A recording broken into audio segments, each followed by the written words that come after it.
ਅੱਜ ਅਮਰੀਕੀ ਸਰਹੱਦਾਂ ਮਹਿਫੂਜ਼ ਨੇ ਅਮਰੀਕਾ ਪਹਿਲੇ ਤੋਂ ਕਿਤੇ ਵੱਧ ਅਮੀਰ ਤੇ ਬਿਹਤਰ ਹੈ। ਸਿਰਫ ਇੱਕ ਸਾਲ ਵਿੱਚ ਅਸੀਂ ਬੇਮਿਸਾਲ ਇਸਲਾਹਾਤ ਕੀਤੀਆਂ।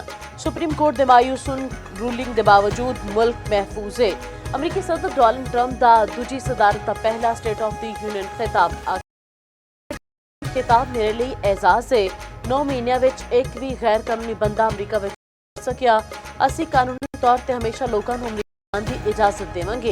अमरीका विच महंगाई थले आई, तेल ते गैस दी कीमतां विच रिकॉर्ड घाटा होया है। बाइडन दौर विच सिर्फ डॉलर दी हुई, मेरे सिर्फ एक साल विच 18 ट्रिलियन डॉलर दी सरमायाकारी हुई। तेल लभन ते ओनू कढण दा वादा पूरा किया। सिर्फ वेनेजुएला तो 80 मिलियन बैरल तेल अमरीका ले आए। डेमोक्रेट रुकन कांग्रेस अल ग्रीन नूं इख्तियार ते ऐवान तो कर दिता गया। वज़ीर-ए-आज़म शहबाज शरीफ दौरा कतर मुकम्मल करके वापस इस्लामाबाद पड़ गए। कतर के अमीर ने पाकिस्तान के दौरे की दावत कबूल कर ली। वज़ीर-ए-आज़म शहबाज शरीफ की कतर के अमीर नाल मुलाकात। नायब वज़ीर-ए-आज़म इसहाक डार ते फील्ड मार्शल आसिम मुनीर भी मौजूद सन। मुलाकात में पाकिस्तान ते कतर के दो तरफा ताल्लुकात का जायजा जायजा लिया गया। सारे शोबों में ताउन बढ़ावन की अहमियत उत्ते जोर, इलाकाई ते बैनुल अक़वामी उमूर उत्ते तबादला ख्याल, मुज़ाकरात ते सफारतकारी की अहमियत उत्ते जोर दिता गया। तनाज़ात के पुरअमन हल की हमायत का आयादा किया गया। कसीरुल जहती फोरम्स विच करीबी ताउन उत्ते इत्तफाक। अहम इलाकाई मसलियां बारे राबते बरकरार रखने का फैसला। शहबाज शरीफ की कतर के वज़ीर-ए-आज़म ते नायब वज़ीर-ए-आज़म नाल भी मुलाकात। सऊदी वली अहद शहजादा मोहम्मद बिन सलमान की सदारत विच काबीना का इजलास। पाकिस्तानी वज़ारत दाखिला ते सेहत के नाल मुआहदे करने की इजाजत। इजलास विच मुख्तलिफ उमूर उत्ते भी तबादला ख्याल किया गया।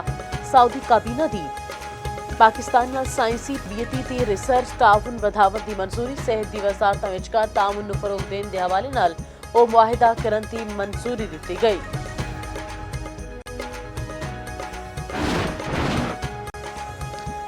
नायब वज़ीर-ए-आज़म इसहाक डार अज जद्दा जाएंगे। इस्लामी ताउन तंजीम के हंगामी वज़राए खारजा इजलास में शिरकत करेंगे। इजलास विच हालिया इसराइली इकदामात की भरपूर मजम्मत की जाएगी। इसहाक डार दी सऊदी वज़ीर खारजा नाल मुलाकात का भी इम्कान। सऊदी अरब समेत 19 मुल्कां दी मगरबी किनारे उत्ते इसराइली कब्जे के फैसले की मजम्मत। अरब लीग के सैकटरी जनरल ते OIC की भी मजम्मत। इंग्लिश कप्तान ने सेंचुरी बना के जित पाकिस्तान तो खोली। सुपर 8 मरहले विच पाकिस्तान नूं 2 विकटां नाल हरा दिता। इंग्लैंड T20 वर्ल्ड के सेमीफाइनल में पड़ गया। इंग्लिश कायद हैरी ब्रोक ने 51 गेंदा उत्ते मैच विनिंग सेंचुरी बनाई। लियाम डासन ने 3 खिडारी आउट किए।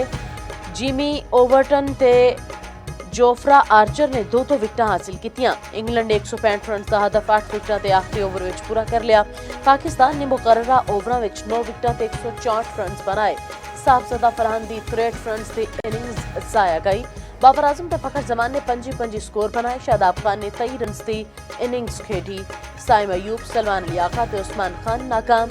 मोहम्मद नवाज 0 ते शाहीन 2 रन उत्ते हिम्मत हार बैठे। शाहीन अफरीदी ने 4 विकटां हासिल कीतियां।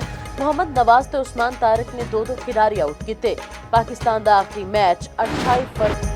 अमरीका में तूफानी बर्फबारी नाल जिंदगी जम गई। सड़कां, पार्क्स ते रिहायशी इलाके बर्फ विच ढक गए। 6 लाख बंदे बिजली तो महरूम। 10,000 परवाजा मनसूख। रियासत मीसा 64 विच हंगामी हालात नाफिज। शहरियों नूं गैर जरूरी सफर तो गुरेज की हिदायत। रोड आइलैंड विच 3 फीट, न्यूजर्सी विच 2 फीट बर्फ रिकॉर्ड। न्यूयॉर्क शहर विच 19 इंच बर्फ पै चुकी। न्यूयॉर्क सिटी ते बोस्टन विच स्कूल बंद। मेयर न्यूयॉर्क जोहरान ममदानी लोगों की मदद करने विच मसरूफ। ब्रुकलिन विच आप सड़कों तो बर्फ हटाते रहे। मॉस्को विच खुदकुश हमला। हमलावर ने ट्रैफिक पुलिस की गड्डी के नेड़े अपने आप को धमाके नाल उड़ा दिता। हमले विच दहशतगर्द सने 2 पुलिस एहलकार हलाक। 22 वरियां दा हमलावर कुछ दिहाड़े पहले सेंट पीटर्सबर्ग तो मॉस्को आया सी। रूसी सदर का कहना है कि रूसी तवानाई तनसीबात ते हमलियां दी धमकियां नाल यूक्रेन अमन तबाह कर रहा है। हमलियां विच मगरबी एजेंसियां भी शामिल ने। रूस यूक्रेन जंग का 4 साल मुकम्मल। पाकिस्तान का सफारतकारी नाल रूस यूक्रेन जंग का पुरअमन हल कढण ते जोर।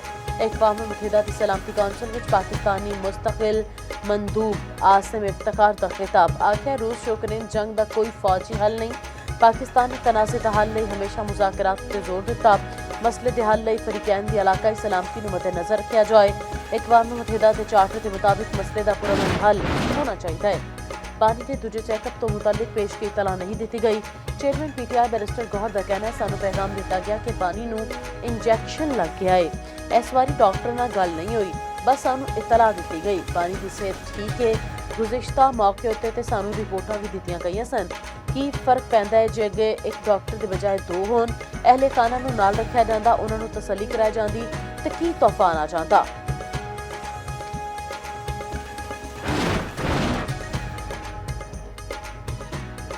विफाकी वज़ीर कानून आज़म नज़ीर तारण ने बानी पीटीआई की सेहत को तसल्ली बख्श करार दे दिता सैनेट विच खिताब करदे आख्या बानी पीटीआई की सेहत उत्ते बयान पिम्स के एग्जीक्यूटिव डायरैक्टर के मशवरे उत्ते दे रहे हैं बानी पीटीआई नूं उन्हां दी मर्जी नाल पिम्स हस्पताल ले जाया गया अल शिफा हस्पताल तो डॉक्टर नदीम ते पिम्स तो प्रोफैसर आरिफ सने 4 माहिर डॉक्टरां ने मुआयना किया डॉक्टरां दी मुशावरत नाल दूजी डोज दित्ती गई साबिक वज़ीर आला केपी अली अमीन गंडापुर की सिक्योरिटी वापस लै ली गई अली अमीन गंडापुर का कहना है मेरे को एक जैमर 2 डबल कैबन के ड्राइवर्स सने 14 बंदियां का स्टाफ सी security CM chief security officer के हुक्म नाल लीती गई मैनू जो दोबारा गड्डी सिक्योरिटी दी गई तो मैं फिर नहीं लवांगा जराए केपी पुलिस का कहना है अली अमीन गंडापुर तो पुलिस एहलकार वापस नहीं हुए सोहेल फरीदी के सिक्योरिटी स्क्वाड विच जैमर्स खराब होने की वजह नाल मुतबादिल गड्डियां नहीं सन वज़ीर आला सिक्योरिटी इंतजाम के SOPs के मुताबिक इकदाम चुके गए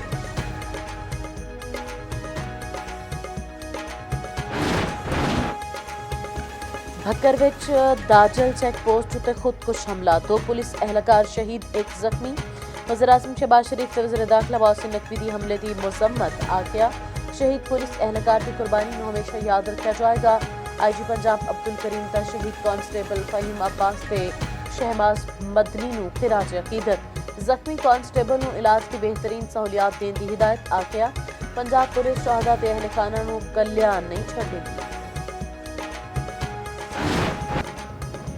ते दिवालिया होंदियां खबरां बेबुनियाद ने सियालकोट स्टॉलिस के मालिक हमजा मजीद ने अपने आप उत्ते लाए गए सारे इल्जामात मुस्तरद कर दिते आख्या PCB नूं सारियां अदायगियां कर चुके सारियां शैवां क्लीयर करके बिड विच बैठे पार्टनरशिप मामलात उत्ते लोकां ने धोखा दिता नवे पार्टनरशिप का ऐलान छेती किया जाएगा टीम मैनेजमेंट का भी ऐलान टीम पैन हैड कोच मुकर्रर आख्या कप्तान का ऐलान भी छेती किया जाएगा।